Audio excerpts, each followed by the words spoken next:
شروع اللہ کے نام سے جو نہایت مہربان اور بے حد رحم والا ہے۔ ان میں سے کچھ لوگ ایسے ہیں جو کتاب پڑھتے ہوئے اس طرح زبان کا الٹ پھیر کرتے ہیں کہ تم سمجھو جو کچھ وہ پڑھ رہے ہیں وہ کتاب ہی کی عبارت ہے، حالانکہ وہ کتاب کی عبارت نہیں ہوتی۔ وہ کہتے ہیں کہ یہ جو کچھ ہم پڑھ رہے ہیں یہ خدا کی طرف سے ہے، حالانکہ وہ خدا کی طرف سے نہیں ہوتا۔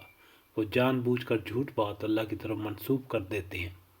کسی انسان کا یہ کام نہیں ہے کہ اللہ تو اس کو کتاب اور حکمت اور نبوت عطا فرمائے اور ان لوگوں سے کہے کہ اللہ کے بجائے تم میرے بندے بن جاؤ۔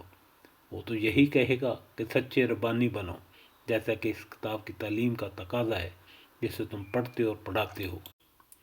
وہ تم سے ہرگز یہ نہ کہے گا کہ فرشتوں کو یا پیغمبروں کو اپنا رب بنا لو۔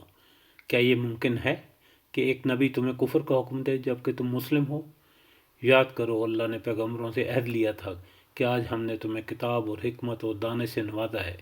کل اگر کوئی دوسرا رسول تمہارے پاس اس تعلیم کی تصدیق کرتا ہوا آئے جو پہلے سے تمہارے پاس موجود ہے تو تم کو اس پر ایمان لانا ہوگا اور اس کی مدد کرنی ہوگی۔